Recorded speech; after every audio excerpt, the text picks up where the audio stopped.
We're going to learn now the Gemara from Chok Israel for Parashat Vayikra for Wednesday. Amar Rabbi Yochanan Mishum Rabbi Bena'a Bakol Shutafin Me'akvin Ze Et Ze Chutz Min HaKevisa. So Rabbi Yochanan said in the name of Rabbi Bena'a, the neighbors in a common courtyard can the joint owners of a courtyard, they can stop one another from using the courtyard for any purpose that would have, let's say, an effect on one another, except for washing clothes. That's kvisa. She'en darkan shel benot Yisrael lidbazot ala kevisa. Because why? Because it's not fitting for daughters of Israel to expose themselves to public gaze while they're involved in kvisa, in washing clothes. Because at the time they didn't have washing machines like we have today, and drying machines, dryers. They would wash the clothes, and in the process of washing clothes, a lady or a young girl could come to a situation of lack of tzniut. Clothes gets wet, she maybe raises them up, that type of situation, and therefore the neighbors in the same courtyard cannot tell one another, look, don't wash your clothes in our common courtyard because that's something that has an impact on me.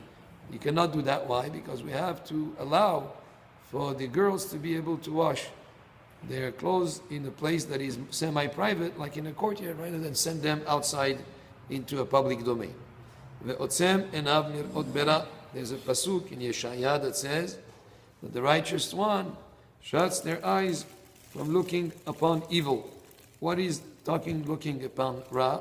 Amar Bichya bar Abba, Ze she'en mistakel benashim b'sha'a she'omdot ala kevisa. This refers to a righteous person who doesn't gaze, who doesn't look at women while they're involved in washing clothes. Gemara says, Hechidami. What type of situation is this speaking about? Ide ika darka ahriti.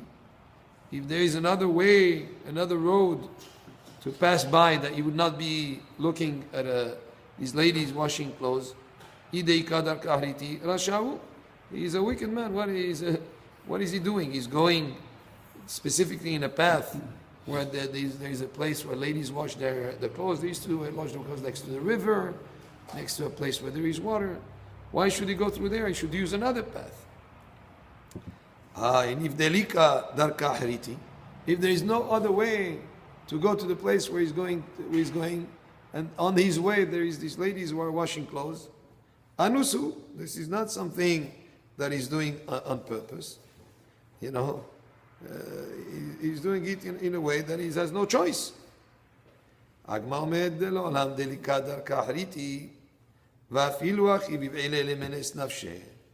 we talking here about a situation where there is no other way? However, still it is incumbent upon himself to hide his eyes from them. In other words, not to be involved in looking and observing. He should not gaze. And this is a very important aspect of tzniut. This beginning of this Gemara talks about what? That on one hand we have to permit the ladies in the courtyard to wash so that they will not be outside. And on the second hand, if you're walking and you come upon ladies that are washing the clothes, that are doing laundry, don't gaze. Try to be as quick as possible and don't, sort of hide your eyes from that.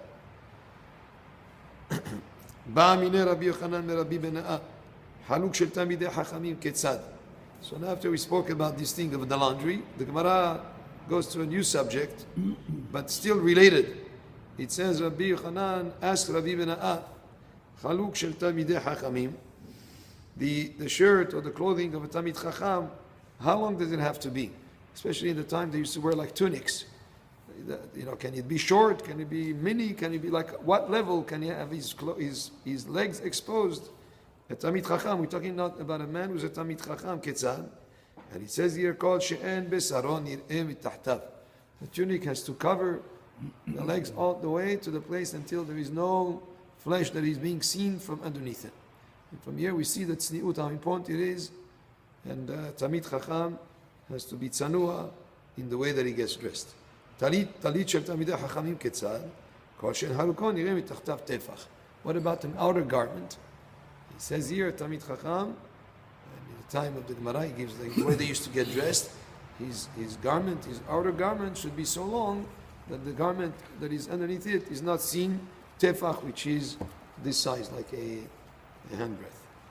And this idea of tzniut is a very important aspect of every person's life. Baruch Adonai le'olam, amen ve'amen.